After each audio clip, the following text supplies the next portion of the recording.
Hello and welcome to Informed Dissent. This is your news of the week for the week of March 22nd, 2026.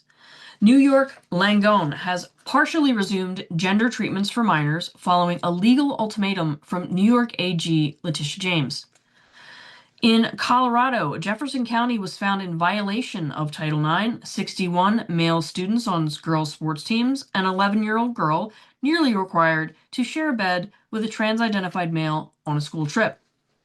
There is some light at the end of the tunnel for the folks in Colorado, however, because this November, the voters will decide on 3 ballot initiatives: protecting girls' sports, prohibiting gender surgeries on minors, and elevating child sex trafficking to a Class 1 felony.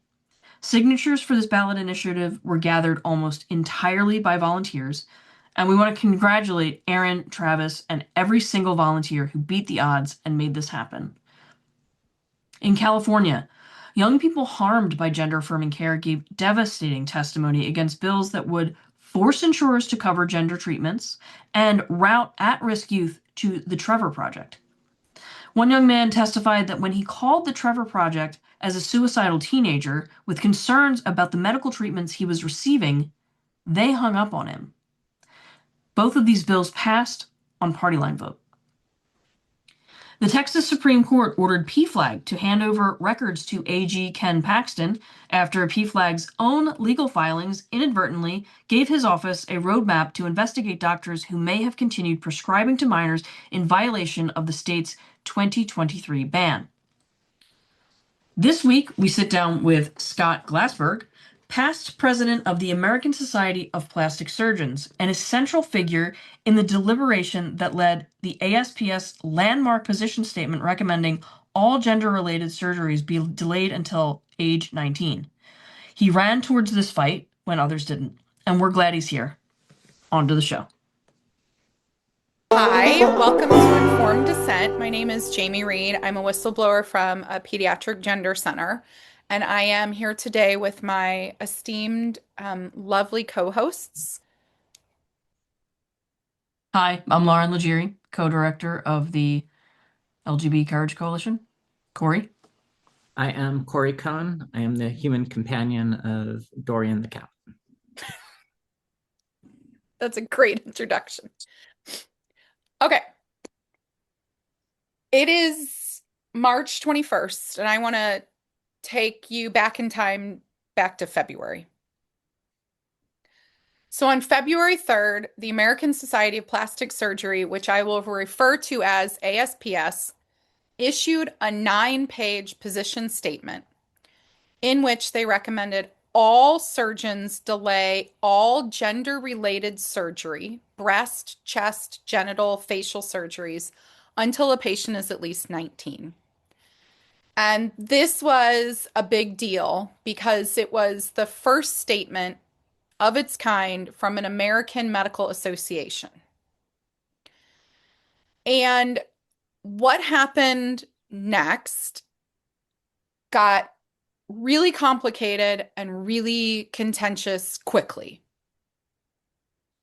So ASPS is not like a minor, tiny player. It's not one of the trifecta players, like in my mind either. That would be the APA, the American Pediatrics Association. Am I saying that? AAP, American Association of Pediatrics. Yes.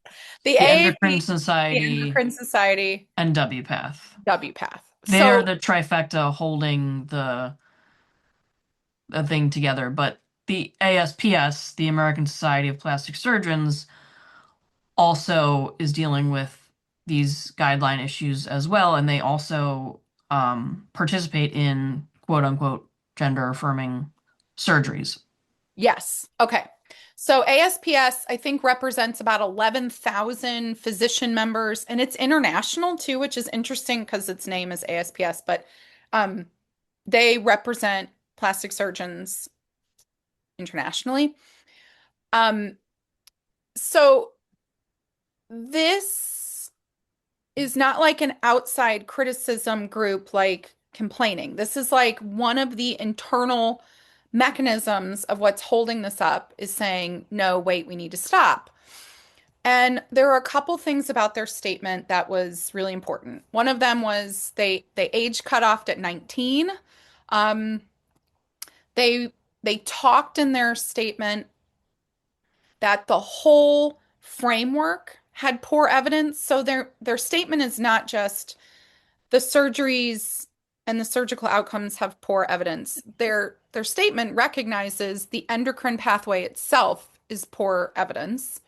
And they also explicitly are rejecting any of the suicide narratives or claims that withholding or delaying these interventions is equivalent to, pushing suicide. So their position statement was a really big deal. And what happens next is you have to go further back in time to understand what happens February 3rd and after. So I don't know how to do this. Do you want me to go back in time, or do you want me to say February 3rd, this happened, and then this was the fallout, and it makes sense to go backwards? Well, give an overview of the fallout really quick. Okay. Statement is made February 3rd, and really pretty quickly, 7 people send this open letter to the ASPS board, and their demand is that they want transparency, or they want to know who wrote it. They want to know how it was developed. And that letter, the complaint letter from the 7 task force members, included, so it seems like it was spearheaded or written by Dr. Jens Berlini, but then the fallout is because Dr. Scot Leibowitz publishes this letter publicly on LinkedIn. Really interesting sidebar here, and I would love it if listeners would jump in. It seems like LinkedIn is becoming like the new social media platform to be debating pediatric gender medicine, which great. Now I have to learn how to use another platform. But so Scot Leibowitz publishes this letter on LinkedIn, and that creates even more fractures because one of the people that signed it then withdraws his signature. Yep, Well, can you explain I'm who gonna Scot stop. Leibowitz is? Because he is not a plastic surgeon. Okay, but Corey was going to say, I want to stop for a minute. Yeah, could you explain who Scot Leibowitz is? You too. You're like of the same mindset. Okay. Uh-oh, hold on. No, get out of here. What do you need? No, you cannot tell me something. Go away. Oh, I will talk to you in 1 hour. Lauren, you're going to have to cut him. I know. Okay. Okay. So Dr. Scot Leibowitz is a child and adolescent psychiatrist and a WPATH board member who was serving on the ASPS's Gender Surgery Task Force. He was one of 7 people to sign this open letter complaining about the ASPS, and he's the one who posts this letter publicly on LinkedIn. He argued that the ASPS statement, quote, ignored the reality that a young person's maturity to make a decision can differ across ages. Real good child and adolescent psychiatrist there. That low certainty evidence is a reason for guardrails, not restrictions.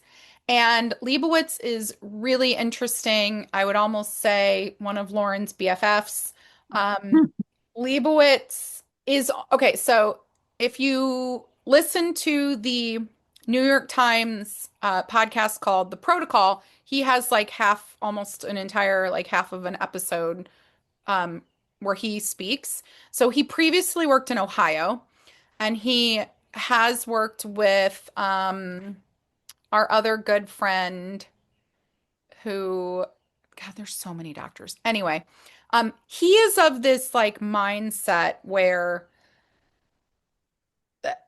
he's more in the camp of do a long drawn out assessment, and maybe there's a couple people to say no to, but for the most part, most people will be medically transitioned in childhood.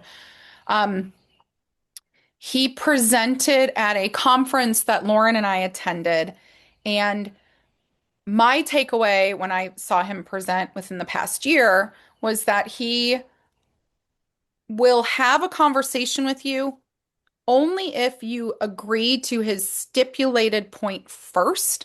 And that stipulated point is there is such a thing as a trans child. He will not engage you or debate you if you will not agree to core point number one, which is that this thing exists. So I find that a very challenging framework for debate because you're demanding belief in the structure in order to even debate all of it.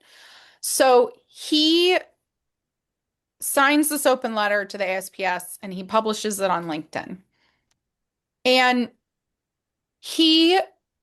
we find out later, so ASPS puts out their position paper, and then we find out later that running kind of in the background was this task force that they had set up, which hadn't really had a lot of public like people didn't really know about it. What was this What was task the task force force set for? up to do? Okay. I love you, Corey. I was there first this time. Okay. So this is why this is so in the weeds. Okay. We have to go back in time. So we have to go back in time to the cast report and when it first comes out. So I think a lot of people know that there were two iterations of the cast report. There was an interim report, and then there was the final cast report. I was still working in the Gender Center when the interim report came out, and then when the final report came out, it was well after I'd already left. So the cast report comes out, and at the time, Dr. Glasberg, Scott, was the president of the ASPS. And his background is interesting. So he is in private practice. He's a private practice plastic surgeon. He works in Manhattan. And he's kind of honest about this when I talk to him in the interview, but he talks about how a lot of the previous presidents of the ASPS were academics. So they were working in academic hospitals and they had done a lot of publishing and they had done a lot of research. And so I think he went into the role a little bit knowing I'm not in the world of academia, I'm in private practice. But he had this history of working with not only academic plastic surgeons, but he really cared about medical ethics and he also really cared about evidence. And he had been part of these other groups that were trying to figure out what's the best way forward for breast surgery in general. I'm sorry, I just went off on a little tangent, but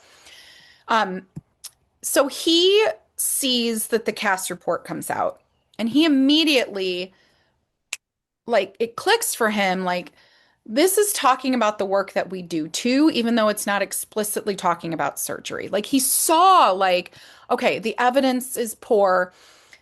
He knew that there was a connection there. And so he reached out to Dr. now Baroness Cass, and he started some engagement with her talking about evidence and evidence-based medicine. And he, being the president of ASPS, the president has this unique historical role in which they get to invite a guest or set up a panel at their yearly conference. It's like you're the president, you get this thing, you get to pick and make a panel. And it's like, yeah, you're the president, you should get to do that. So he invites Baroness Cass to come to speak on a panel at the next ASPS conference. And the ASPS conference, they refer to it as the meeting.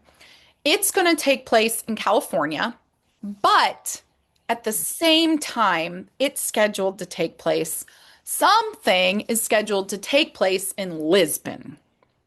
Does anybody remember what happened? W-Path.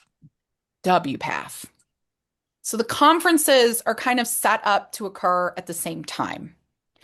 And immediately, the gender surgeons who are within the ASPS, they were like, oh my God, Hillary Cass is going to talk at our conference. We have to do something about this. And so they started reaching out to the ASPS board and to Dr. Scott, and they were basically saying, first they demanded that they set up that his panel alone would have a virtual way to join so that you could interact with the panel so that they could still be in Lisbon, but that they could log in just for this panel and just to make sure that they're engaged. And he goes out of his way to set this up. He's like, sure, absolutely. I would love to do this for you. Let's set this up. Doesn't seem like a huge ask. It doesn't, but it's also time zone differences Sure. and That's up for the people in Lisbon to figure out, right? But he is willing to accommodate people who are not physically attending his conference, but attending someone else's conference. He is willing to accommodate those people by giving them a way to virtually access this panel. But he also he invites. It's not just this is not just Hillary. I've never met the woman. I should call her Baroness Cass. It's not just Baroness Cass's panel. There's a gender surgeon on the panel. This is about evidence-based medicine. And Sure. so he thinks this is good to go. We're going to move forward. And the controversies don't end. The complaining, we don't want her, you didn't do enough kind of a thing, don't end. And so Dr. Scott basically makes the decision where he says, okay, we're going to postpone Baroness Cass speaking at the ASPS. And he proposes that maybe we just need to get all these people, the loudest, most concerned people, maybe we just need to put them in a room and we can all talk through and we can come to some consensus and then we can have Baroness Cass do a presentation at a later date. Okay. Yeah. So he doesn't know that he's being stonewalled. I think he's such a kind soul, but I think he saw the evidence and thought, we're all doctors here. We're going to engage with the evidence. We're rational people. Yeah. So he proposes this task force, and he will not disclose a whole bunch about what was ever said in the task force meetings, but he will disclose this. So in order to be on the task force, everybody else has to agree. An invitee can only be invited if everybody agrees with the invitee. That already is a big hurdle, right? That's a good way to reach consensus, is make sure only people who agree with you are participating. Yeah. Okay. So this is who so now I want to tell you, I want to share with you who is on the gender surgery task force. So we'll start with Dr. Lauren, I don't know how to say his last name, Schlelster. Okay. Okay. The incoming president of WPATH and one of the key witnesses in the detransition case that ended up with a $2 million award. Yeah. You know it. Okay. So we've got Dr. Lauren, President-elect WPATH, becomes a member of the ASPS Gender Surgery Task Force. Okay. He is the medical director and of the Gender Affirmation Surgery program at Rush University in the Medical Center in Chicago. Rush University, that means that there's no waiting period before you can have your parts removed. Is that what that means? Okay. So I don't know. I'm asking. No, but okay. So a couple things just to add on, Corey, you're absolutely right. He testified in Fox Varian's malpractice trial. He testified and admitted in that trial that surgery is not a mechanism to prevent suicide. which, by the way, is a position that contradicts a sworn statement he gave in a 2022 Florida case involving a minor. He signed that task force open letter that Leibowitz ends up publishing on LinkedIn. And he was part of the group that pressured the ASPS board regarding the CAS review panel in 2024. Okay, so he's on the task force. Dr. Scot Leibowitz is on the task force. Leibowitz, like we said, is a board member of WPATH. He is not a surgeon, but is a psychiatrist. Right. Okay, so then the other individuals on the task force. So now we're going to add a couple names that I don't know if people have ever heard of before, but Dr. Asa Radix. I've heard of that. Asa Radix? Asa Radix. Okay. Asa Radix. Urologist? Is that right? No. Keep going. I might be confusing them. HIV doc, I think. Oh, okay.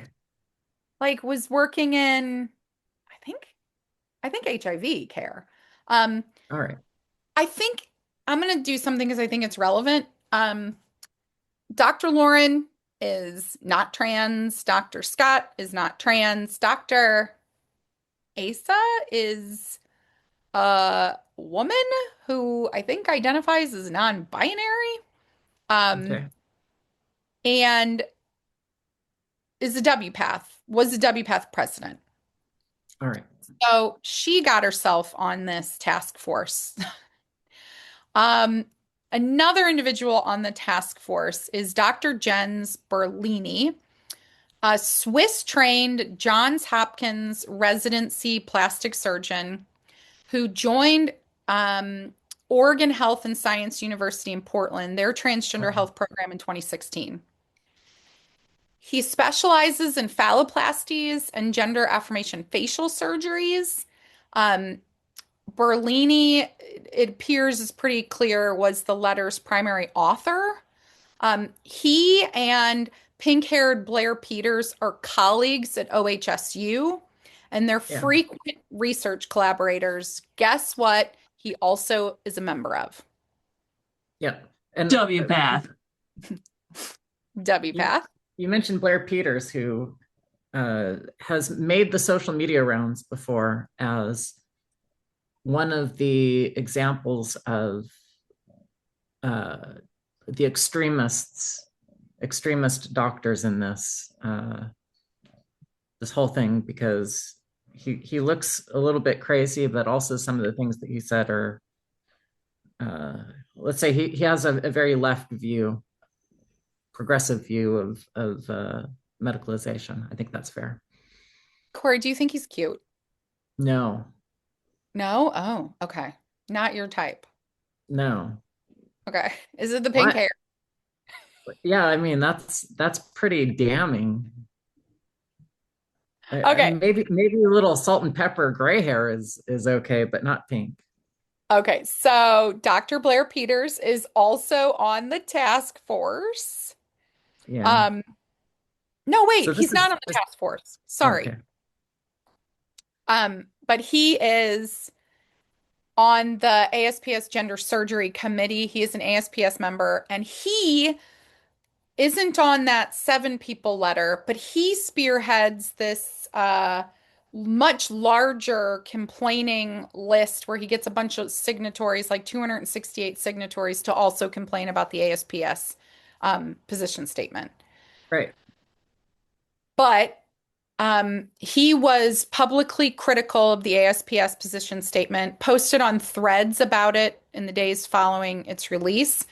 And he was one of those members who sent the letter demanding the virtual attendance accommodations for that potential CAS review panel. Yeah.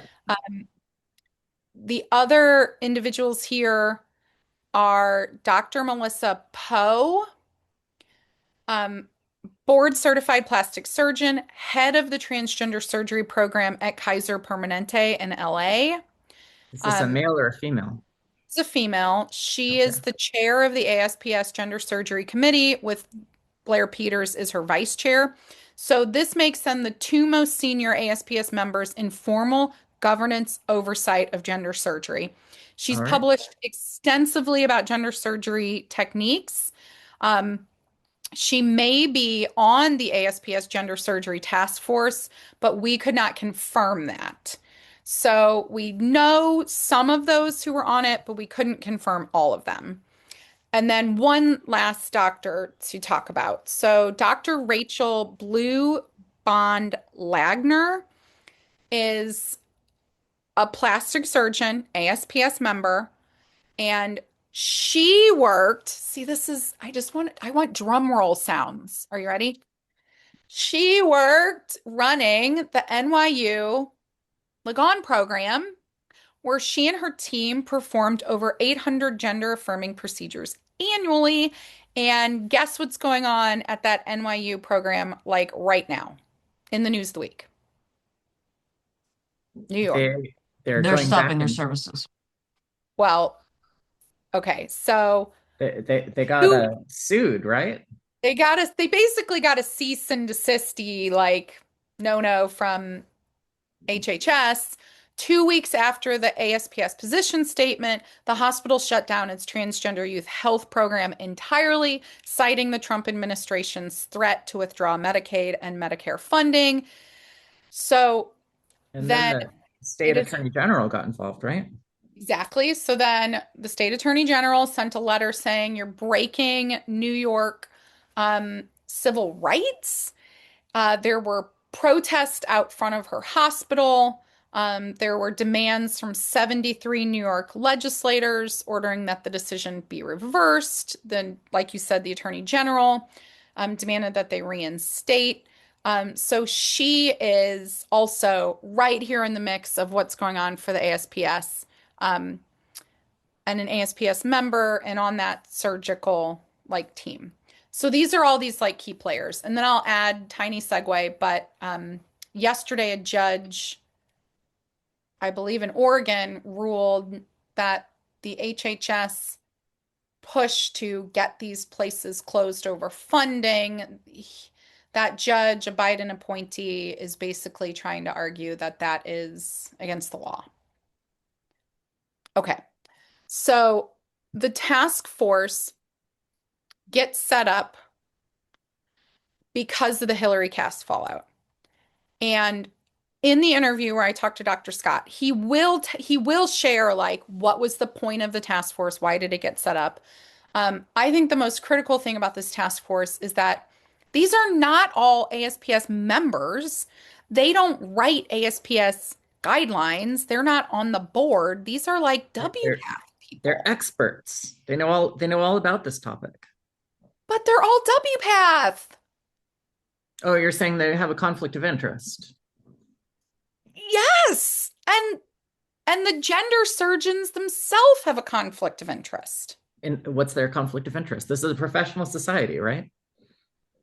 I'm sorry, yes, but if your whole job and everything you've ever published or written on and everything you've ever done in your career is about the type of surgery that they are saying there's no evidence to continue to do, that's Who's there's other surgeries that are cosmetic surgeries that don't have benefits. So, and it's the plastic surgeons that do those. So what's the message that, for us, we're outraged, right? The plastic surgeons whose job it is to put a scalp in somebody else's flesh and then pull their skin back and do something underneath it. That's what they do. I know you flinched. That's what they do. From their point of view, what are Right, they? but plastic surgeons are not supposed to, they may adjust cosmetically, but you cross the line in some of these surgeries with, you're actually harming the functioning of the body. And I don't know that other plastic surgeries are allowed to cross that line where they actually remove functioning from a healthy body. I guess depends on a number of factors, right? Yeah. And this is where the ethical debate happens. Because from our perspective, there's no upside, but there are people who claim that there are upsides. And so from somebody who is coming into this without having a lot of premises already set, a lot of assumptions already made, they are going to ask the question, is there more upside than downside? They're not going to just take our word that there's more downside than upside. They're going to ask, how does this work out?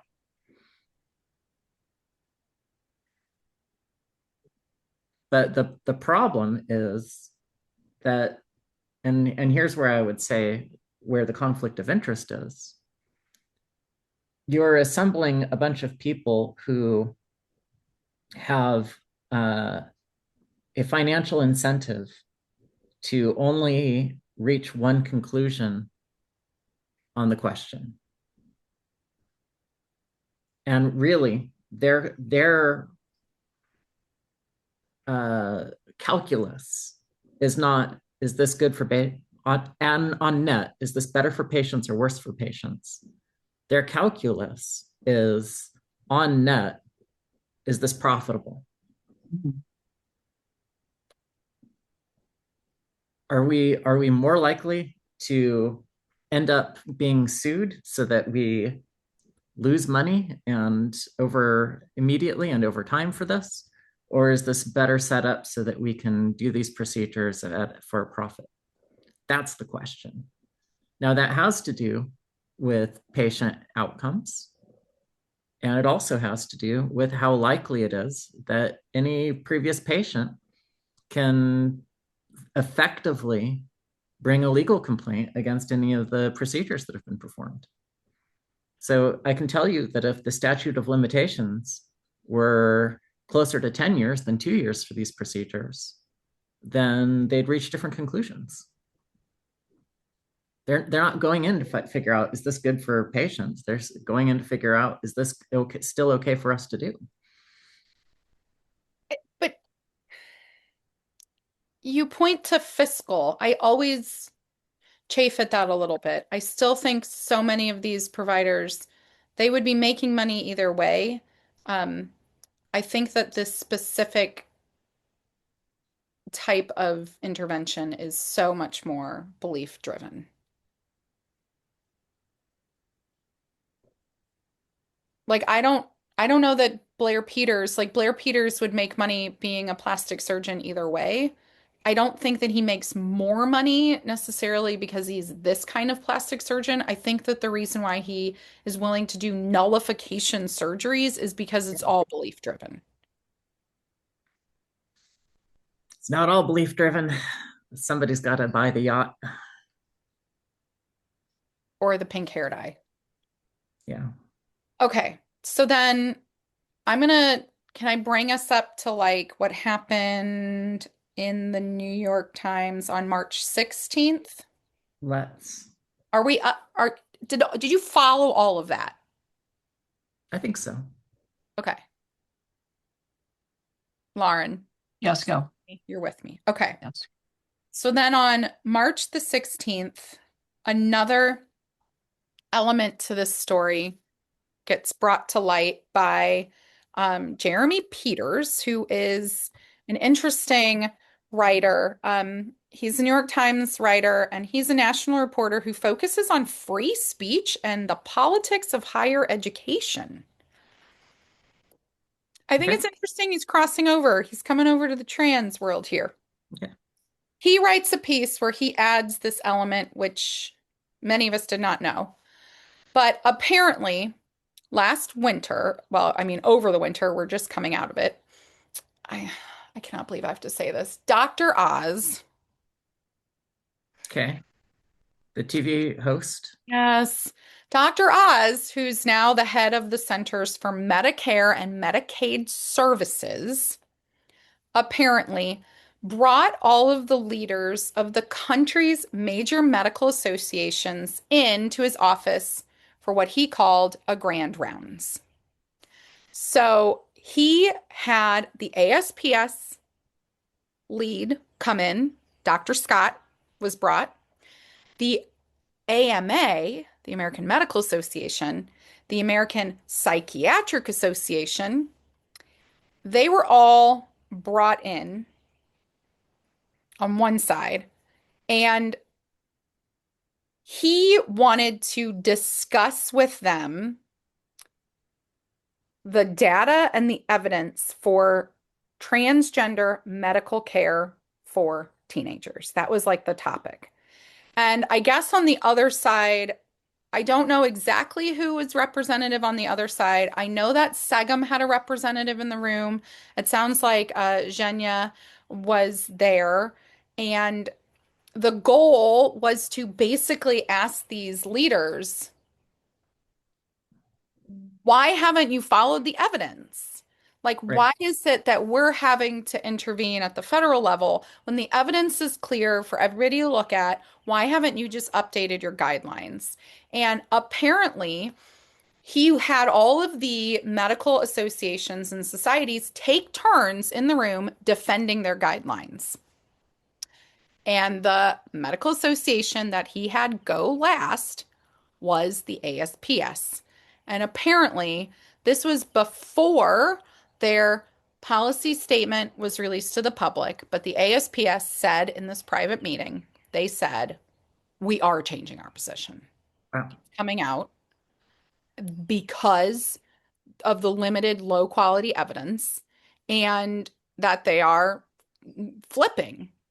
And apparently that meeting was when I guess the AMA has since announced that they're also kind of hedging with the ASPS and saying basically if the ASPS, the surgeons say we don't recommend the surgery, then AMA agrees with the ASPS. But neither the AMA would not talk about endocrine. The American Psychiatric Association continues to support. In the article, the New York Times said the association's chief executive said that they were relying on, quote, the best available evidence and expert consensus, saying that they still support this as a way to reduce the risk of depression, anxiety, and suicidal ideations. Expert consensus. Yes. It's a bunch of old guys around a table. Or a bunch of gender surgeons from WPATH around the table. Sure. Yeah. But this article came out and Dr. Scot Glasberg is quoted in this, and he talked about the evidence. And when this article was talked about on Blue Sky, they were very unhappy about the way that the article ended. Which is basically an argument saying that, I mean, the final quote is, I'll just read the final two paragraphs. Quote, I really worry that professional medical organizations are mortgaging their credibility on this issue, says Kathleen McDevitt, a psychiatrist at Baylor College of Medicine, who made a presentation at the meeting and who has co-authored several academic articles critical of the evidence for gender-affirming care. We should reach out to her. We should talk to her. She said, quote, I want people to be able to trust our institutions and our professions, she said, and I also want us to be worthy of that trust. So that is kind of like all of the backstory. And then I spoke to Dr. Scott and we have his interview. All right. Well, let's roll it.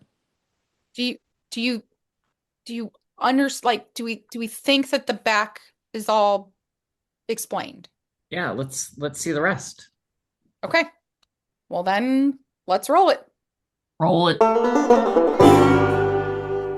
Welcome back to our interview portion of Informed Dissent. I am here today with Dr. Scot Glasberg, and we're just going to jump in. I want to start really basic.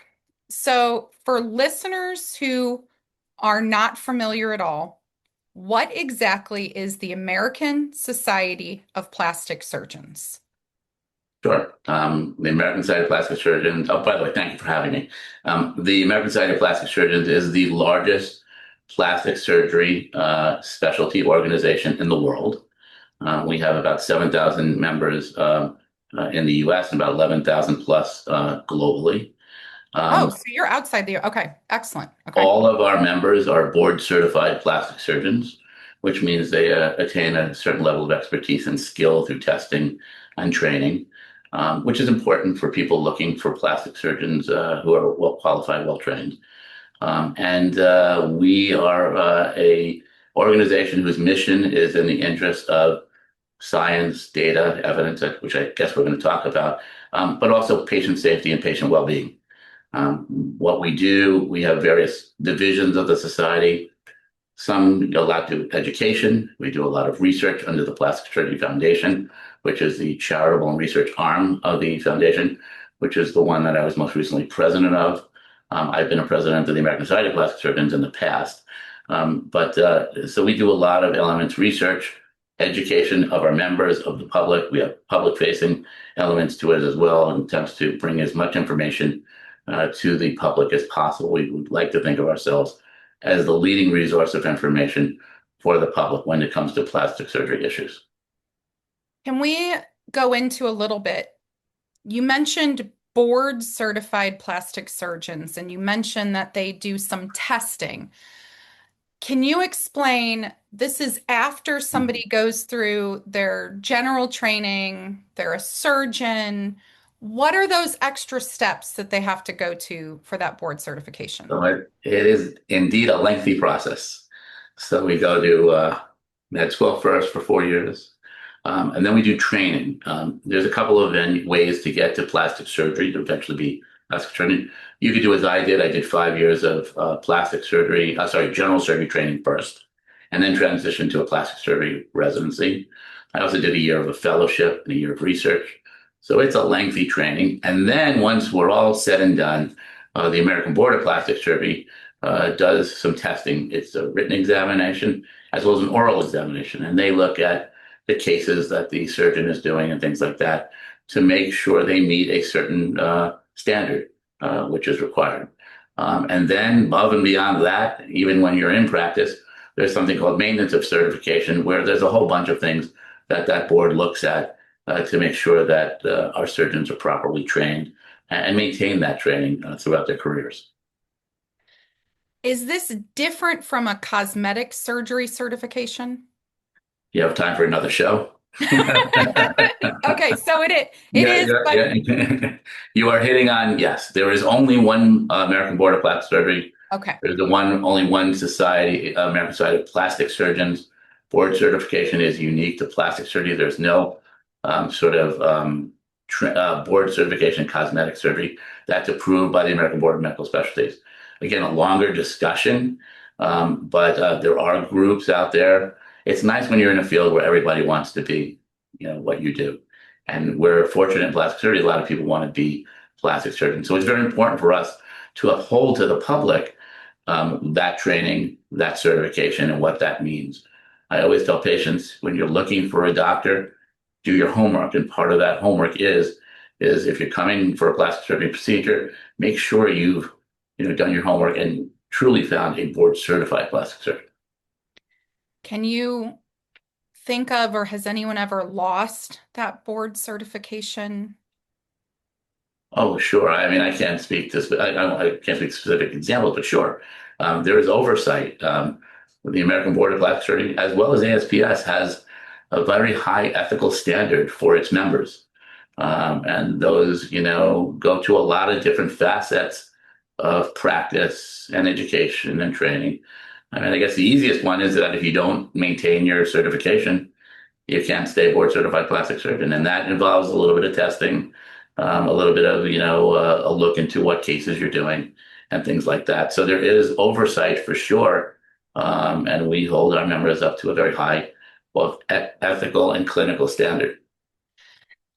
So is the ASPS a professional association, Yes. Is it a trade association? I hate that term. Okay, At least explain why. maybe that's a personal hate because, I hear a trade organization, I think about going to a meeting, and there's a lot of exhibitors there, and we're kind of one of the exhibitors, and there's a lot of dealing.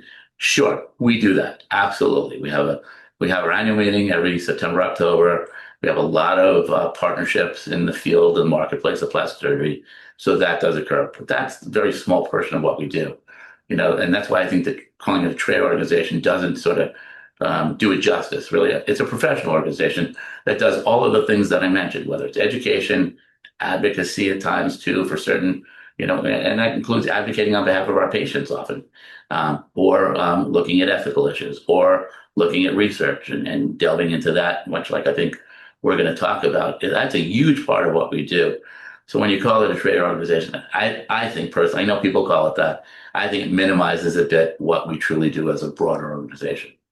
Thank you for that clarification, because in this realm, I think you're right. Some of us have used that phrase trade organization maybe a bit disparagingly, but we have, been looking at other organizations that are similar, like the American Society of like the pediatrics associations, the endocrine society. These are all very similar. Would you say that these orgs operate similar to ASPS, that there's research, ethics? There are similar, those are similar professional organizations. Obviously, I'm not part of any of them, so I can't speak to the specifics.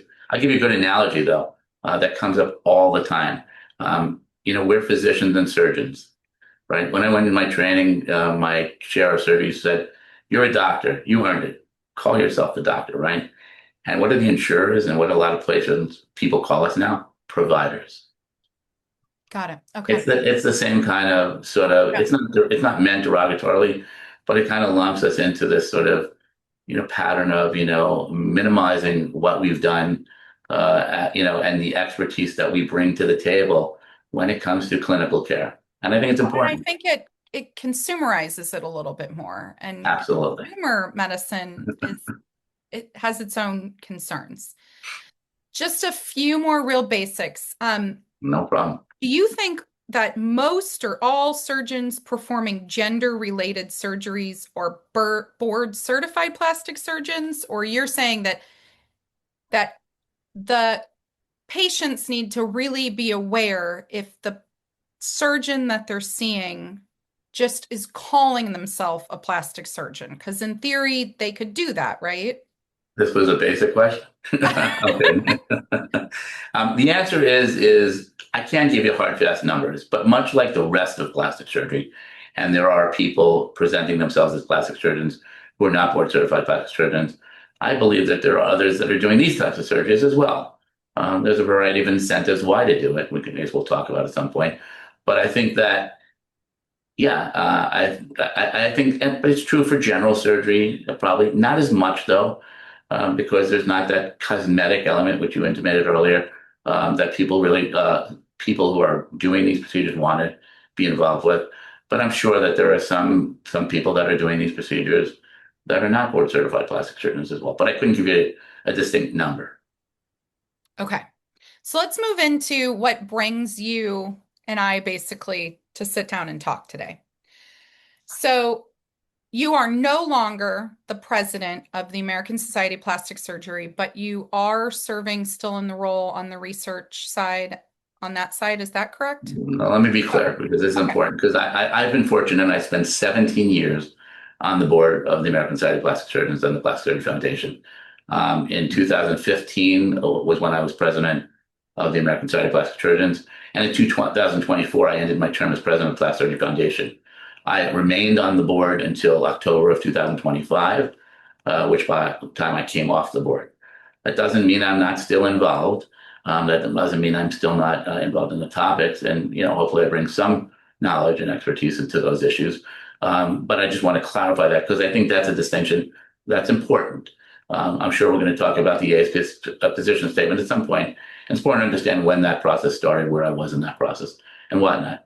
In addition, however, I have been the co-chair of the ASPS Gender Surgery Task Force, which I'm sure we'll talk about in a bit. And that position I'm still in currently. Okay. Let's do a little bit of timeline. So you started serving as the ASPS president in 2015. 2014 to 2015, yes. 2014 to 2015. Okay. Were gender-related procedures on your radar at the time? Not really. I mean, on my radar, sure. Were they happening? Sure. Would I go maybe to an educational program and hear about it? Sure. I remember distinctly one of my good friends in New York City, older than me, a mentor even, was doing these types of procedures, but it wasn't on radar to the numbers that we're talking about now, or to sort of the front and center dynamic with regards to our educational discussions. It was sort of happening there. There's plenty of, niche procedures we do in plastic surgery, which we don't talk about a lot, but they're happening. That's sort of where it was. That dynamic changed, probably in the late, teens, 17, 18, 19 timeframe. And we saw a huge growth in these procedures in adolescents and in adults during that time.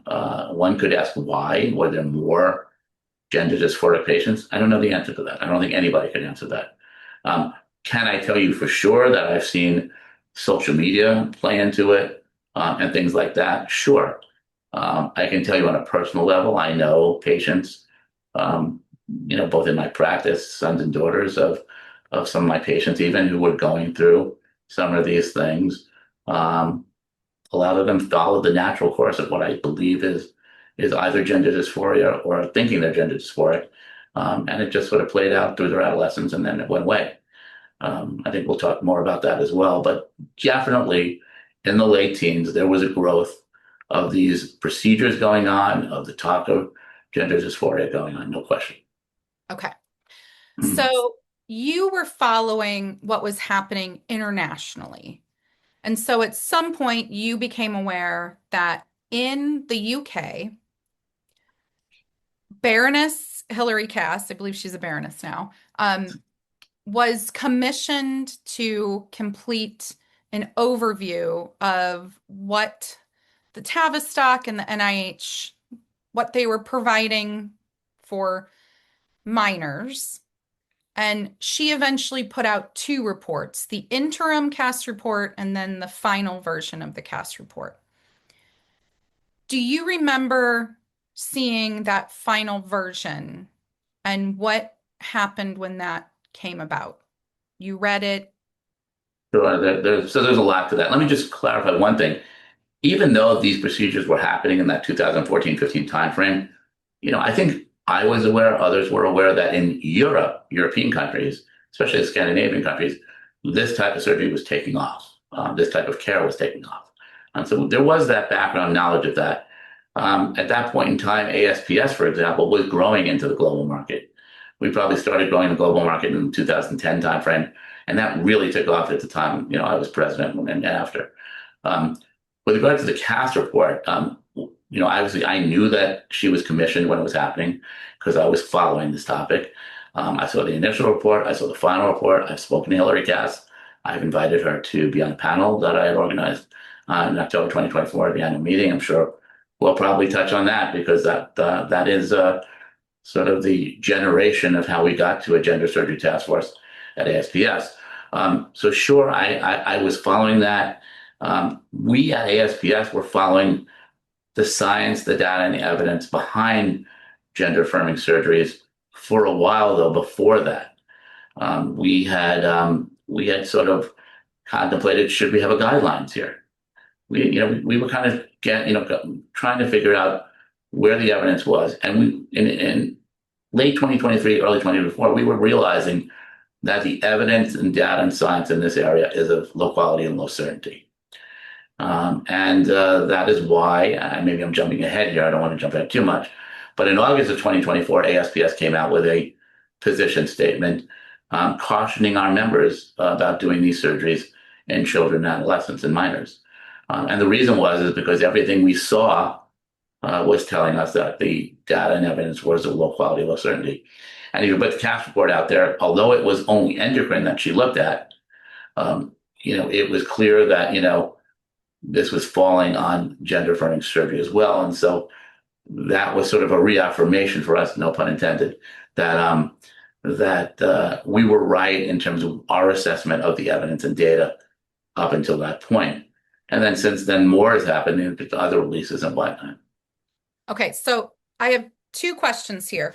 I do want to know what happened because I don't believe Hillary Cass ever spoke at your conference. She did not, unfortunately. Before the gender task force gets set up, was there ever an LGBTQIA plus working group or member group within the ASPS? Sure. It has changed its iteration over the years, but that's been in existence for a long time. We reference it sometimes as the Pride Committee, but there has always been, different facets of the society that have been formed as a group. I wouldn't call it a task force per se, but it had been formed as a committee and whatnot. We've changed our governance a bit, and so now there are special interest groups as part of that governance. So there's a special interest group for that as well. And so, yeah, that's always been a part of the society. I'll be honest, okay? I've never really linked the two. I don't think the position statement that we took about gender affirming surgery or that position was necessarily linked to the Pride Committee or anything like that when we took that position.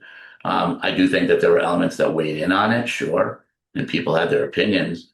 But, there was other committees, such as, the Guidelines Committee or the Patient Safety Committee that would weigh in as well. I think that, when we looked at this sort of independently from some of those other things.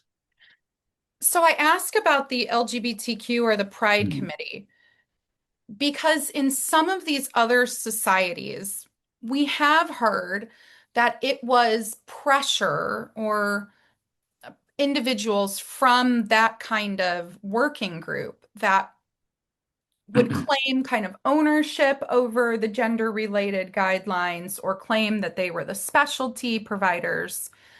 But in the ASPS, what was kind of the goal of the Pride Committee? Was it for providers who identified within that community to find camaraderie and find other providers to interact with? The beauty of some of our committees is they set their own agenda, right? So I couldn't tell you exactly at that point in time where that committee was thinking. Maybe they were dealing with some advocacy issues. Maybe they were doing networking. It's just, the beauty of our society, and much like the beauty of the way our policy statements come up, is everybody weighs in at different points in time. Ultimately, though, it's the board's decision to come out with a policy statement. I mentioned August 2024. That was, ASPS board decision to come out with that position statement and to sort of caution our members. There's not, there's no group, at least at ASPS, and I think, that's important, is given the role of setting policy for society. That is strictly and ultimately a board decision, board position. Okay, so let's talk about the panel that Dr. or Baroness Cass was invited to. What conference was this supposed to be for? So every year we have our annual meeting for ASPS and PSF, and we call it PSTM, Plastic Surgery, the meeting. Meeting. Right, exactly. Okay. It's got a nice brand to it. And so we take that, in different cities every year. This one was going to be in San Diego. As part of that meeting, each of the presidents, the ASPS president and the PSF president, which was me, are able to set up a panel that they want to do. For me personally, I can give you a little background. Sure. I'm probably only the second private practice plastic surgeon to be president of the Plastic Surgery Foundation. Private practice plastic surgeons are not necessarily known for research and things like that. With that in mind, as I made my way up the Plastic Surgery Foundation ranks over those ensuing years, the previous years, I became very interested in the whole topic of evidence-based medicine, evidence-based surgery, methodologies as to how we get to that. Patient safety has always been a huge part of, I lecture on that. I've been lecturing on that for 20 plus years. Okay. I'm only in practice 25, so for fairly my entire career. But this evidence portion, I really wanted to get to hone in on. And I felt I owed it to people that were honoring me by putting me in position of leadership to really make that a part of my bailiwick. And so with that in mind, as my presidency was culminating, I said, let's make the PSF President's Panel about just that. Let's do a panel on methodologies to determine evidence in science. And with gender surgery as the background. Nothing further. That was it. And I thought I had, was providing a fair and balanced panel. I invited a methodologist, someone who ended up being on our gender surgery task force. I invited a lead gender surgeon to be on the panel, and I invited Hillary Cass.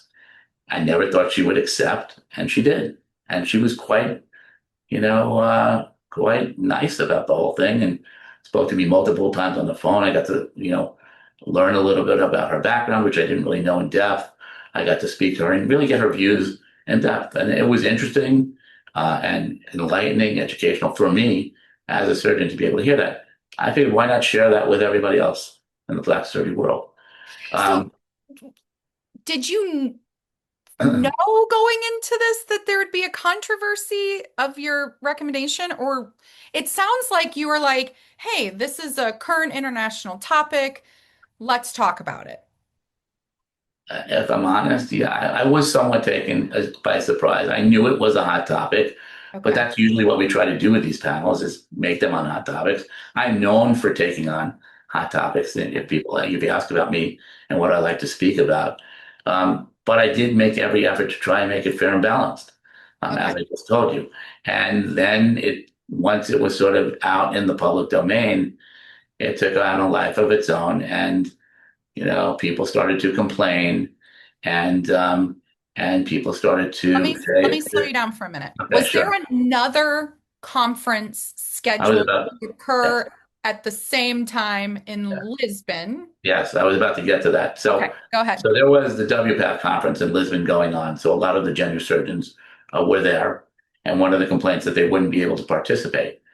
So I went out of my way to set up a remote link so that they would be able to watch the panel.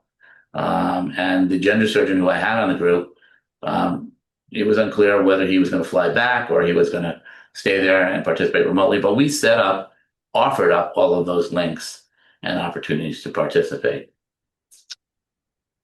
And what happened? Well, a lot of resistance, a lot of complaints, eventually a petition, and I admittedly decided to postpone it. Okay. And I emphasize the word postpone and not cancel because I think that's important as to how the Gender Surgery Task Force became, part of that decision to postpone. Okay. It was part of the decision. So you postpone this panel, and you politely tell Baroness Cass, "Thank you so much. We hope to have you in the future." And a task force gets set up. What was the purpose of the task force? Was it to address the controversy and the hard feelings? Was it to smooth that over? What was its goal? In some ways, it was all of the above, but let me distinctly tell you what I thought and what I believe was the purpose. Okay. Number one, it was to see if we can come to a panel that everyone would agree to could happen. Okay. And although we didn't have a meeting coming up per se, maybe do it on a webinar or something like that. So an educational component was clearly the initial mission. The other mission is to bring people together, surgeons, non-surgeons in the space who brought differing views, differing expertise to see if we can build consensus. My experience in other areas, I'm part of a large breast surgery collaborative community, which is another consensus building body, different topic. It's breast surgery and breast implants, which are known to be controversial at times. And we had a very successful time building consensus in that group. My hope was that, hey, we could do the same thing.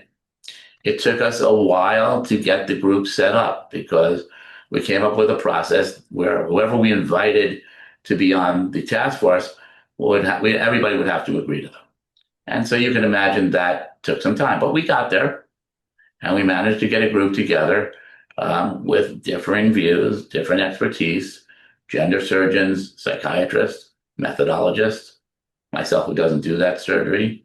And the goal was, is there a way to build consensus? Okay. So just to be clear, this was Mhm. not set out with a purpose of writing the guidance for the ASPS or the guideline, or this was not the guideline committee to write the guideline. Absolutely not. And Okay. just hone in on that point. We had people that weren't even ASPS members on this task force. Yeah, yes. And that was done purposely to bring different perspectives. But I think it's important to also acknowledge that when we started, I remember vividly the first meeting, my saying to everyone that, this is an opportunity for us to talk about these topics and see if there's an opportunity to build some kind of consensus. We even gave the first two meetings up to two people, one a gender surgeon, one a psychiatrist, to literally lecture the group on their perspectives on gender affirming care. It went to adolescents and children. We didn't really start there. It wasn't the intent to start there, but it went there naturally because that is the hottest of topics. And so there was an opportunity. Now, at some point, and I don't want to get into the details. I can't get into the details of the discussion because I've promised that we would keep those confidential, and I want to respect that. Okay. And we can talk about what's not happening. I mean, although right. I believe but the psychologist who was on this task force openly published the letter on LinkedIn. Yes. Okay. So we can get to that in a minute, but let me just finish this thought because I think it's important. At some point, there was discussions about, because we were not finding consensus, how do we get there? Do we redefine the mission? Do we redefine the goals? And so there was talk about that. But we never, after 9 months of meetings, we're never close to consensus. This monthly? Were you meeting once a month? Once a month. So the first 2 months are basically given to the affirmation side. You may lecture us. Yes. Okay. But you're saying after 9 months, there was not any real evidence that consensus was possible. Can I ask this without going into who said what or when? Did it seem like those who came to the task force with a WPATH specific background, either they were writing chapters for WPATH or were longtime WPATH members, were they engaging with the evidence? Were they saying were they at least open to have the consideration that the evidence was low quality or not there to support interventions?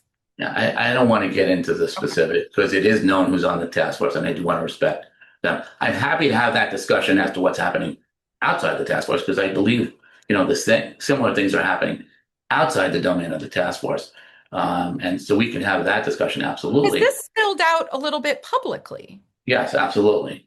I also want to say that, the arguments for gender affirming surgery in adolescents and children in general have changed, right? I've watched them go from first being, well, we're saving lives, we're preventing suicides and things like that, to an acknowledgement that maybe that wasn't happening, to then being told that, well, my expertise and my experience doing these surgeries, for example, should trump all else.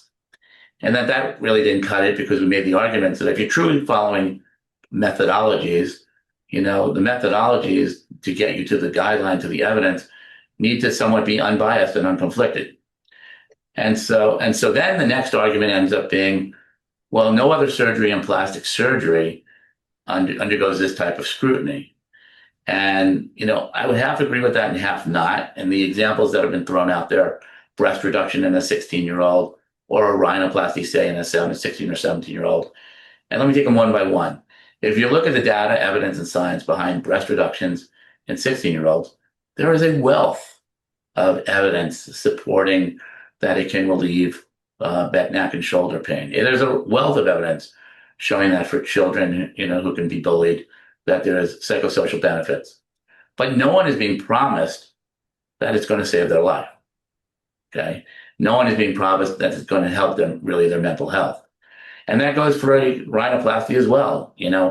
We tell patients who have rhinoplasties, you're going to look different. You may feel like you look better. That's up to you. But we're going to change your form. We're not going to change, your mental health. We're not going to save your life by doing a rhinoplasty. And I think that's the difference, because when you really get into the evidence regarding gender-affirming surgeries in adolescents and children, those are some of the claims that are unsupported by the evidence and the data. I want to take you a step back for a minute, because something immediately just kind of, came forward to me as just a major concern here, which is that you're basically saying that part of the conversations, or part of this, maybe even not even the task force, but the way that gender affirming interventions are talked about in general, is that there's a life-saving, you're talking about this life-saving suicide reduction component. But what I have always understood the surgical element to be is the very last step often in what was initially laid out as this whole pathway, that the suicide component. It's interesting to me that you're having people say this is suicide reduction or suicide intervention when it's step Z, when step 1 was always explained to the public to be a biopsychosocial assessment, mental health treatment, engagement with the psychologists, psychiatrists. How are they making this connection to the last step being the life-saving portion? It almost feels like, were people saying you could skip the mental health and you just do the chest surgery, and that by itself is life-saving? The endocrine doesn't matter? How did they pull all of this apart? So this is critically important to understand. It should be a graduated, algorithmic approach to the treatment of someone with gender dysphoria. I agree with you. And all of the things you pointed out are the way it should progress. But we know there are cases out there where people jump just to surgery. But all of this is tied together. And people have critiqued the ASPS statement because we mentioned the low quality of evidence and data when it comes to endocrine, right? Although we don't take a position on it because it's not our expertise, it would be foolhardy not to mention that as well, because many of the patients who get to surgery have had endocrine treatment. In fact, the vast majority have. For a long time, right. The WPATH guidelines would say you don't jump to surgery unless, so chest reconstruction surgery to masculinize the chest, they would say essentially in SOC 6 or 7, you should be on testosterone for at least 12 months, because the testosterone itself is going to move the body fat around and change where things are going to be at. It seems like you're getting pressure from both sides saying you can't talk about the endocrine side and the evidence there, while at the same time, the surgeons are being asked to be the final step in a whole pathway. Don't you have to understand the whole pathway? Absolutely. I think you do. And I think that's why, some of the comments that have been made about, somebody else told me, or confirmed for me the diagnosis of gender dysphoria. So that's why I went ahead and did the surgery. And I think we as surgeons, we talked so much at the beginning of this about how important training and expertise is, right? It's incumbent upon us as surgeons to be part of that decision too. And if we see something that doesn't fit, to stop that process. But there's another element too. Your question is about, how does the treatment start? I would agree with the way you laid it out. It's a mental health diagnosis first, then it's, mental health therapy, whether it's psychotherapy, whatever. Then it goes to potentially hormonal endocrine therapy, and then only as a last step. Now, I don't want to misstate. I'm not saying that the vast majority of those that are coming to surgery are skipping those other elements. Quite the contrary. The vast majority are going through those steps as well. But I've seen firsthand in my practice from some of the detransitioning patients that I am treating now that they were skipped. And, looking at their medical records, it's fairly obvious. But that's not the norm. But let's go back to what is the norm and why I think it's so important, to your point, to understand the process. What is if there were no hormonal treatments and there were no surgeries, what would be the normal course for a child with gender dysphoria? And the answer is that, at least in my opinion, the majority of them Will desist. would desist, would just transition back to a normal, or whatever we want to call it, non-gender dysphoric child. Now, the real element comes in, and this is why I think it's so critically important in this vulnerable population to look at, that, because we can't predict. We cannot predict, and this is why it's so important, who it could benefit if you think it's going to benefit them, and who will not benefit, and who may regret, and who may detransition, and who may have some significant risk of complications. And that's why I think the ASPS position statement is so critical. No one's saying not do these later on, and that's a topic for a different discussion. But all that's being said is postpone to the age of 19. And we should probably spend a minute or two on why the age of 19, because I think that was an important decision as well. We can get to that. But to your point, it's a process of treating these patients, and I think that certain parts sometimes get skipped, sometimes they don't. But it's very unclear as to how do I predict if somebody, to my field, if somebody comes to surgery, how do I predict whether it's going to be a success? That is a positive risk-benefit ratio for our patients. That's what medicine and surgery is based on. Is don't do a procedure unless you can assess it to have a positive risk-benefit ratio. It's what we do every day of our lives since the day I started medical school till today in assessing what's right for a patient and what is potentially not right for a patient. And you just can't do that here because the data and evidence are just so low quality. So why not do the less risky thing and the more cautious thing, and which I believe is in the interest of patient wellness, is to not jump into something unless you're sure it's going to help them, or at least have a significant base of evidence to show that it will help them. Okay, I have so many thoughts right now. One thought about where the surgeons land kind of in this pathway of making the assessment, is this going to be beneficial or harmful?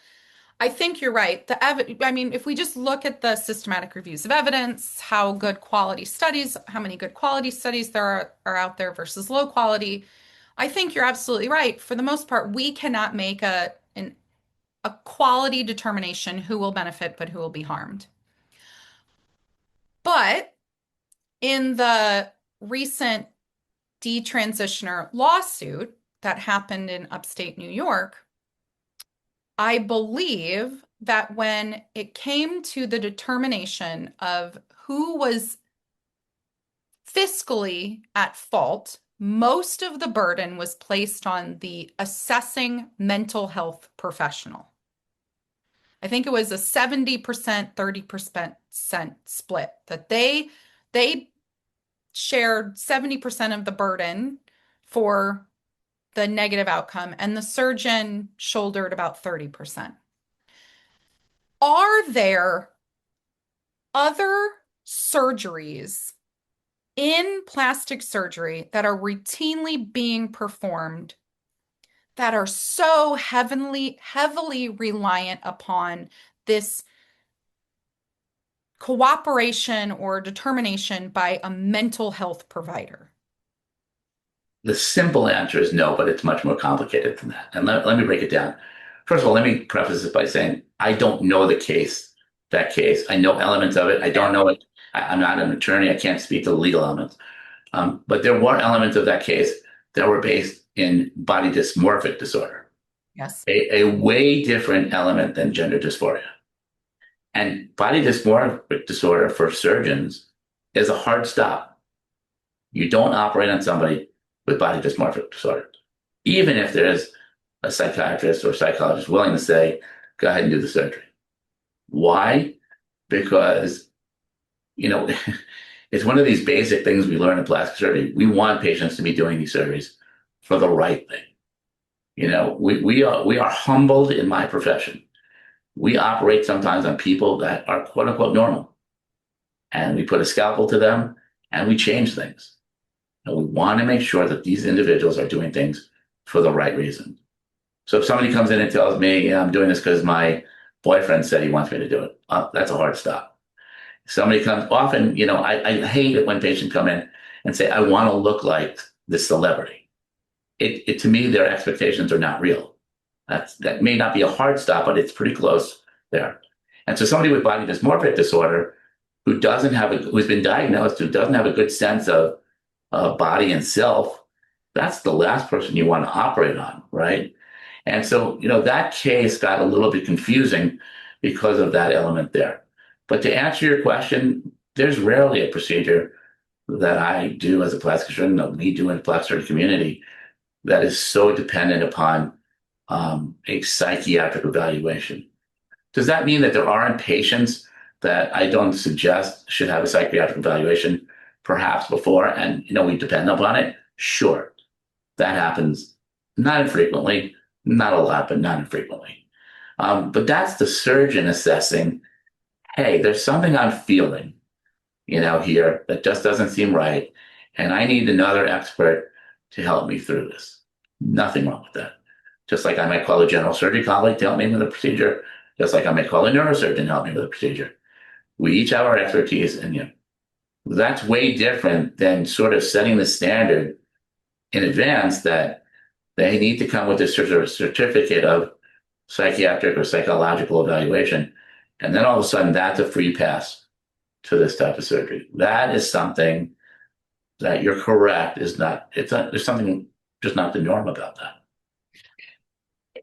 I would assume that if you're surgically operating on an individual, the norm would be you're making sure they're cleared from a cardiac level, or that their lungs are okay, or that they don't have an issue that would be physically challenging to be put under anesthesia, or those kinds of things. I would assume standard of care is you're clearing those elements.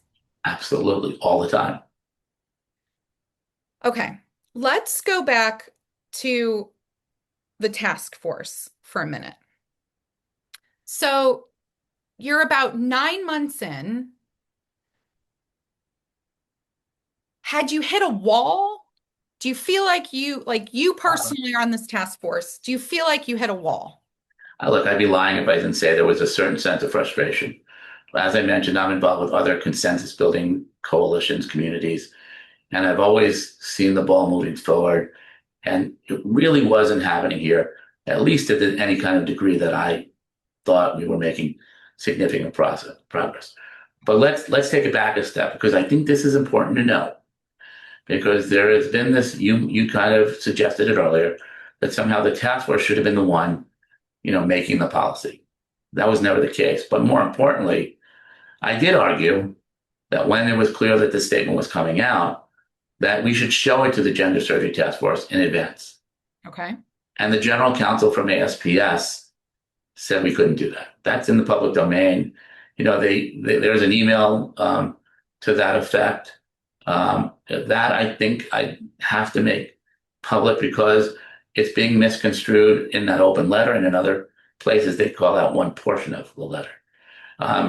And, you know, it just makes sense, right? There was just too many conflicts on this group, right? There were, you know, members of the board of WPATH. There were some people that weren't even members of ASPS. So it just, you know, from an organizational standpoint, and I get it, you know, I did argue to openly, you know, to bring it to them, just to show it to them, just to give them, you know, the acknowledgement that, you know, just as a courtesy. But we told we couldn't. And, you know, it just makes sense that an organization can't possibly turn over its policymaking, you know, when there are other conflicts involved. to outsiders with significant conflicts of interest. I mean, that's in essence what this letter was asking ASPS to do, to turn over their guideline making, decision making to non-members who have significant conflicts of interest. Now, I appreciate, yes, yes.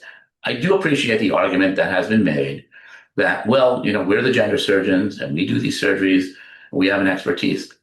Absolutely. And all of that was taken into account into the, the position statements over the years.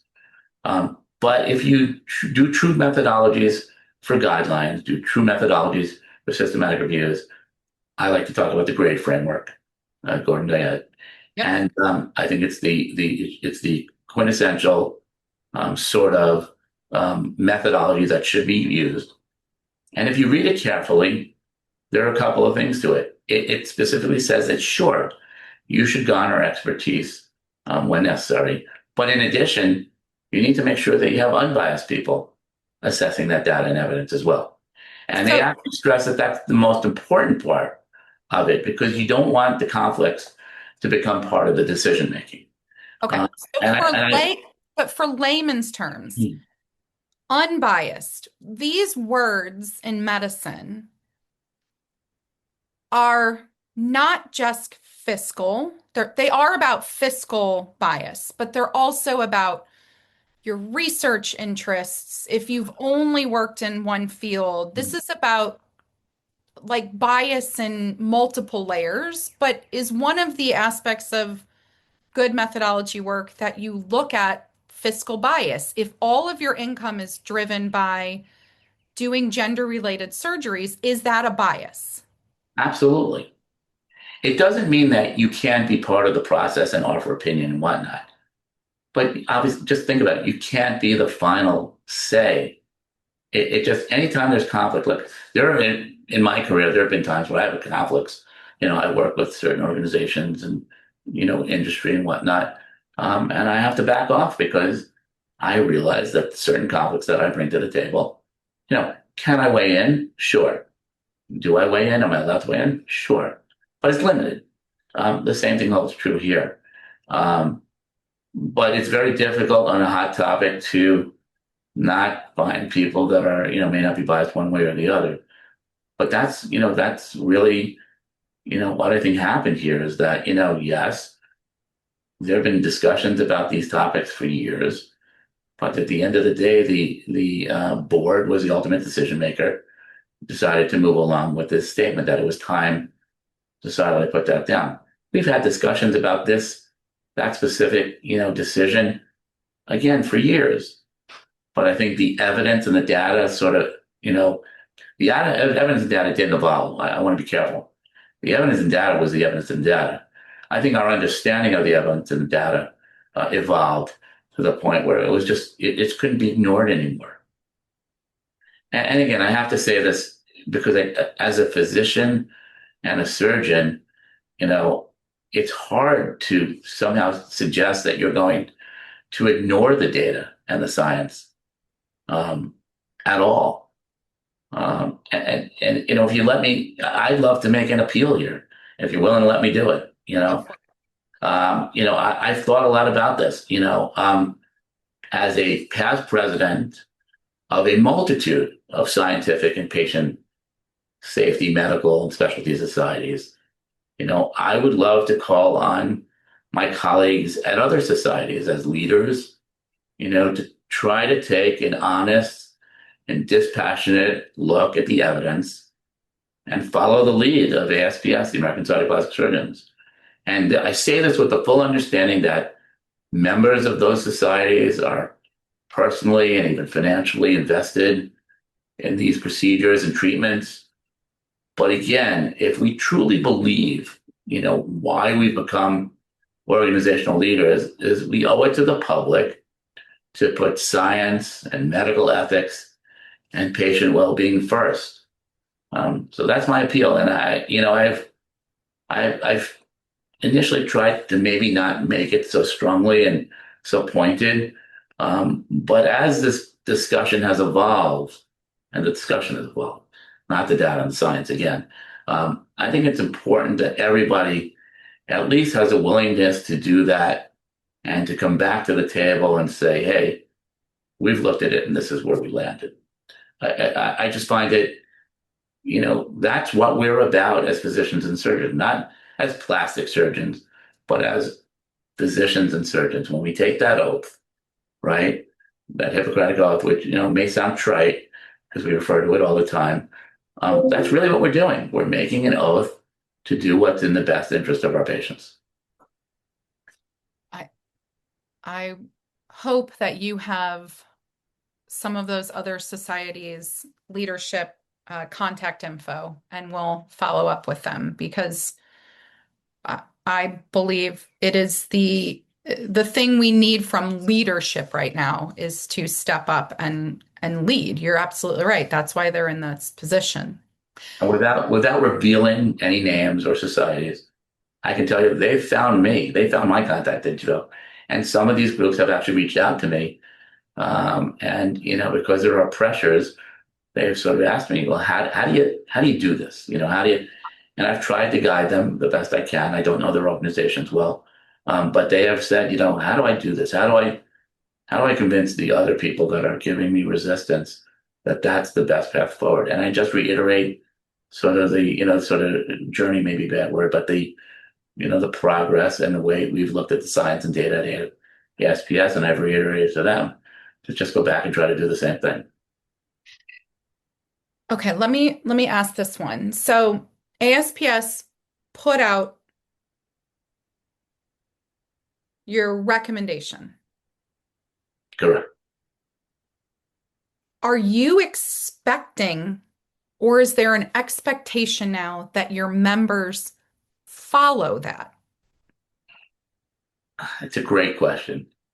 The simple answer would be yes, but we don't dictate clinical care. Okay, we're a professional society. We make recommendations. We are not standing on over people's shoulders.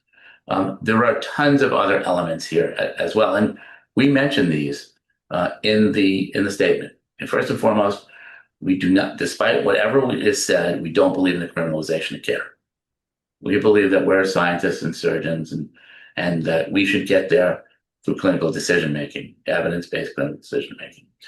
There are also multiple states, about half of them now, maybe more, that now have some type of ban or law that makes it illegal. And so we caution our members in the statement to be careful and know what's going on in the state where you're providing this care, if you're providing this care. Sure, the expectation is, I would love to think that, everybody's going to follow this guideline, but I'm also a realist. I think it was Ronald Reagan who said, if everybody likes me, right? Maybe it's the wrong quote for Go for it. Quote him. Is that, if everybody likes what I'm doing, then I'm probably doing the wrong thing. Yes. And so there's a full realization that there are going to be differing of opinions, different assessments. But I hope people realize that at ASPS, and me myself, really feel we are doing the right thing based on the evidence and science. Okay. So beyond the membership, do you think or see or expect that there will be insurance companies or, say, hospital risk management or ethics boards who will point to this statement and say, we're not going to cover this anymore, or no, we're no longer going to schedule these procedures in our suites? So if you have another hour, we could talk about the insurance elements around gender affirming surgery, because I think there's a lot there. I heard somebody But recently. have you heard anybody saying? Well, all you have to do is look at the news, but the news is portraying it, as pressure from the administration to cut off funds, and that's why they're doing it. I'd love to think, and maybe I'm too much of an idealist in this sense, that they're doing it because they're looking at the evidence and data and science, or they're following leads like the American Society of Plastic Surgeons. I will tell you, the one thing that I was thrilled to see was about 2 days later, the American Medical Association, AMA, yes, in the National Review, quoted as saying, and I'm paraphrasing here, that, because the data is of low evidence, that they are following the lead in recognizing the position statement of the American Society of Plastic Surgeons when it comes to gender affirming surgery. Now, there were a couple of equivocations in the statement with words that I probably wouldn't use, but hey, to me, that's a step forward, right? And to what my statement earlier, I wish other organizations would do the same and come out with at least similar statements, if not going that extra step. Okay. I think I have 3 questions left. No problem. One is going to go back to the task force. Has it been disbanded? Is it set to meet again? Are you all still ready to talk more? In my mind, it's still there and it will move forward. Okay. I'd be lying if I said we met the month after the statement was released, because we didn't. But I think that, that was sort of a cooling off period, for lack of a better way of saying it. I am hopeful that next month we are able to meet. I am willing to meet. Whether others are, I can't speak to that. And so, time will tell. But it has not been disbanded officially. It has not been disbanded at all. And so the goal is to keep moving forward. I commend you for your willingness to remain engaged in the room. If you listen to what I said, I truly believe it. Yeah. Anybody who knows me as a surgeon will tell you that Scot Glasberg likes to engage, and even doesn't walk away from even a conflict. Right? We are much better off if we are talking to each other than talking past each other. I truly believe that, and I have seen this now in a variety of areas of healthcare and plastic surgery, where I have engaged and I've been shockingly able to come to consensus. I mentioned the breast surgery collaborative community. Maybe we'll have another show one day and I can explain to you about that, or another interview. That's been a great example of where I think we've been able to build consensus. And so I'm a believer. Maybe I'm too idealistic. I do like to call myself a realist at most times, but maybe I'm just too idealistic and thinking that we're better off continuing to discuss the topic, acknowledging that we may agree to disagree. But, some of the heat from those conversations, I think gets taken away if you're still at the table having a conversation. Okay. You're willing to meet. As far as you know, the task force has not been disbanded. I have heard and from no, source, but just this idea out there that there might be a split, that the ASPS might have a group that is willing to split off over this or leave their membership over this. I think we saw something happen with the American Academy of Pediatrics years back. There was a split, and we saw 2 orgs basically form while the American Academy of Pediatrics stayed in the level of kind of, the prestigious one. Do you have any worry that this is going to lead to a split, or that people will pull their membership and try to start something else? So if I still had a board hat on, of course I'd be, and of course, as without a board hat, of course I'm concerned about that. Nobody has per se threatened that yet, thankfully, but that's always a concern. I mean, any professional organization is always concerned about attrition of their members for whatever reason, and concerned in continuing to provide them value. I hope that one issue doesn't become the line in the sand for ASPS with regard to these surgeons. We provide so much more value beyond this one topic. But anybody who thinks you're going to, join an organization and agree with 100% of what they say is not being realistic. That's the unfortunate truth. And so my hope is that we will continue to engage in discussion. Look, we'll continue to look at the evidence and data. It doesn't look right now that anything is changing in the near future. But if it does, I think we all have open minds and are willing to engage on evidence and data at any point in time. And so the answer to your question, simple answer to your question is, sure, that I'd be lying if I said that wasn't a concern. But by the same token, I hope that, one topic doesn't become that type of line in the sand with regards to membership, and that there's a willingness to continue to discuss. And, again, with my ASPS hat on, having spent 17 years on the board, I hope that people realize that ASPS is much more than one single position statement, and that we provide a ton more value to our members, in this case, to the public, and to our patients. And we owe it to our patients to continue upon that path. I'm very proud of the time I spent involved with ASPS, and I'll look in different ways to stay engaged with ASPS in the future.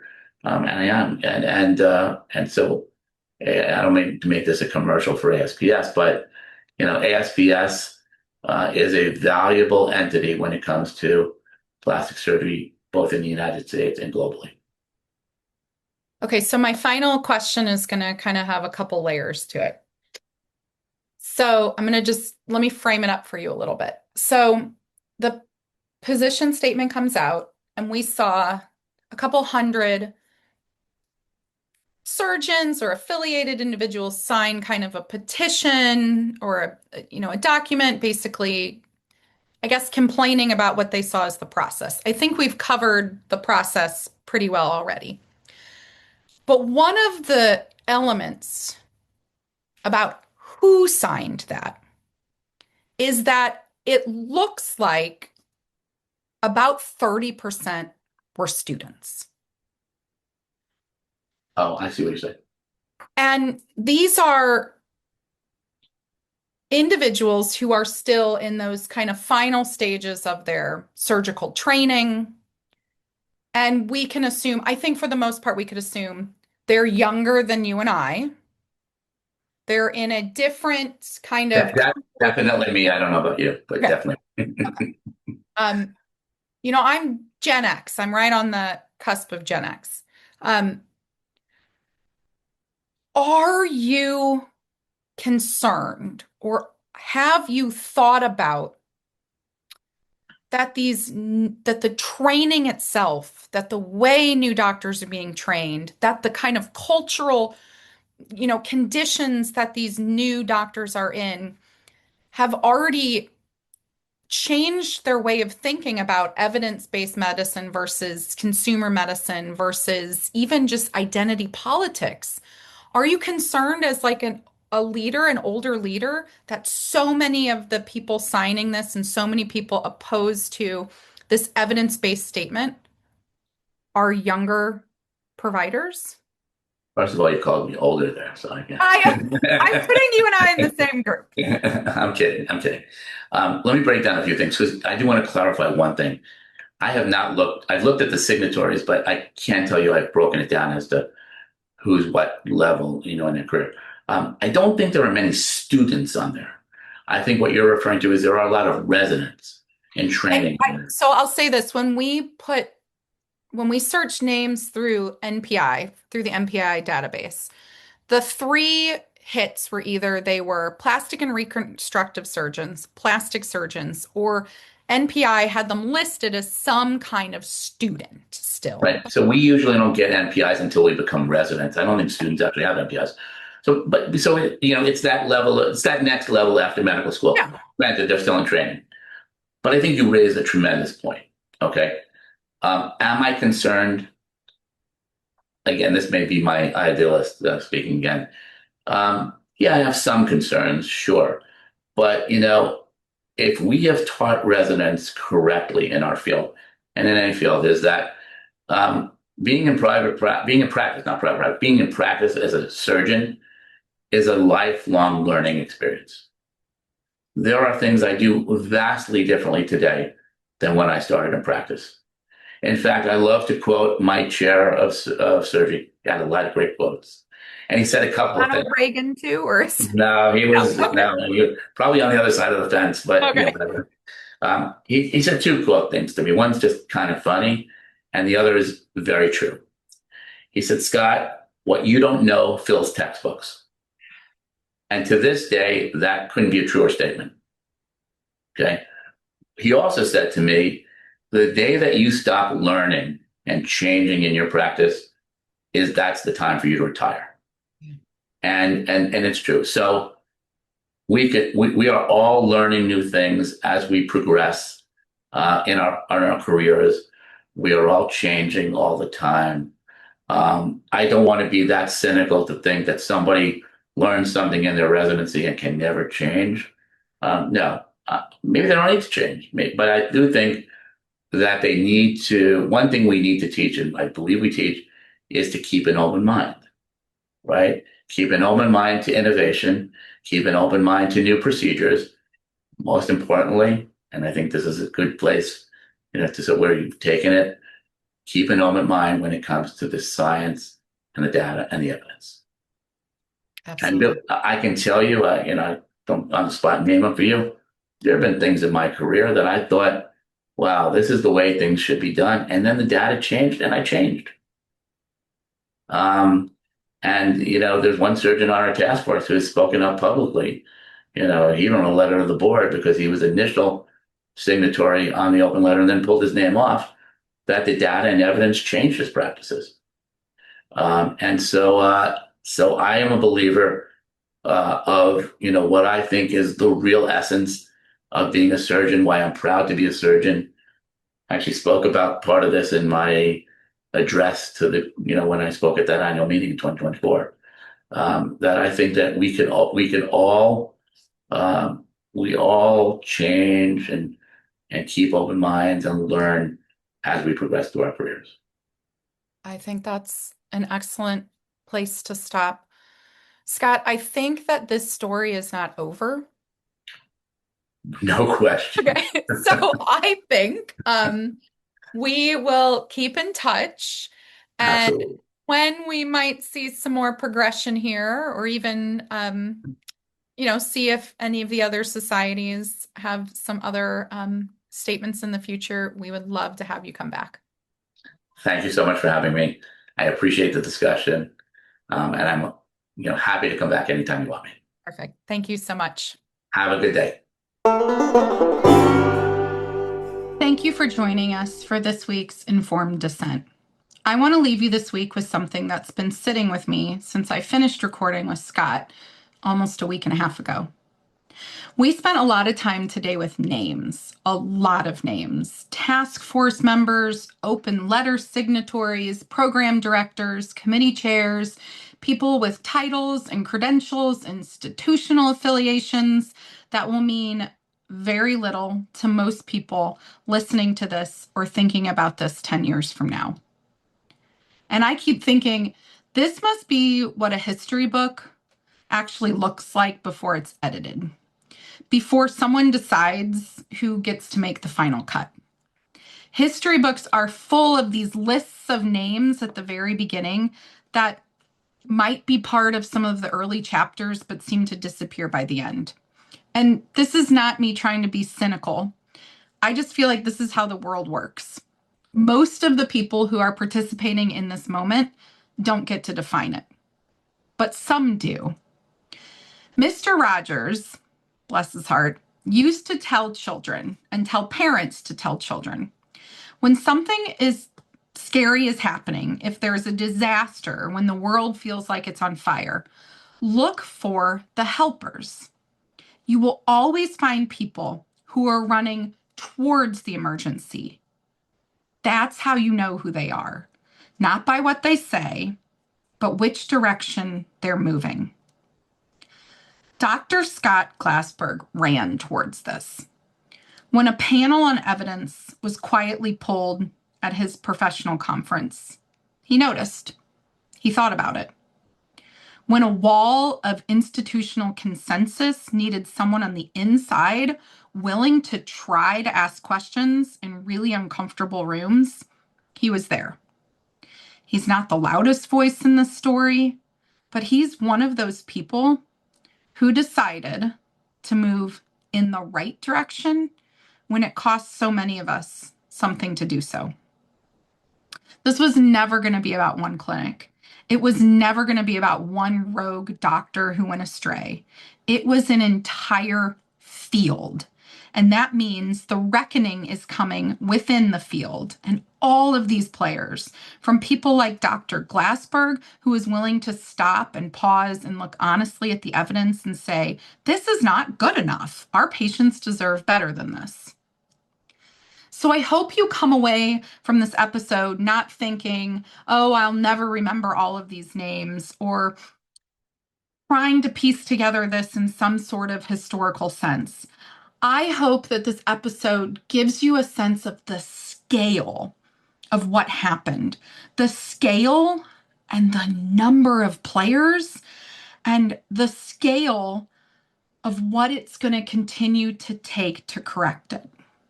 So I thank Dr. Scott for joining me, and I always thank Lauren and Corey, my co-hosts, my colleagues, and all of the people who make this show what it is every single week. I also want to thank the volunteers of the LGBT Courage Coalition and our writing team and our editing team. They work quietly and faithfully so that this conversation can keep going. If this show matters to you, if it matters to you that there's somebody out there doing deep dives with the people, the helpers who are running towards the catastrophe, then like it, share it, subscribe to it, put it in front of someone who needs to hear it. That's how this work reaches the people that it's meant to reach. And so, as always, until next week, stay informed and ready to dissent. Thank you.